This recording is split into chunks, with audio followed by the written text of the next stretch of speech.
Merhaba arkadaşlar. Bugün kendi yaptığım tatlıyı deneyeceğim. Şöyle. Kendim yaptım, şöyle göstereyim.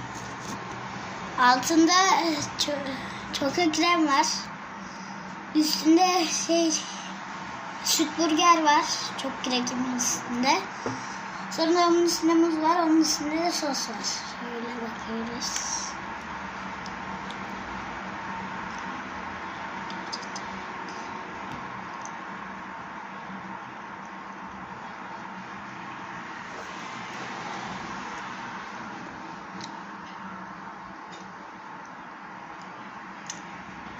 Güzel.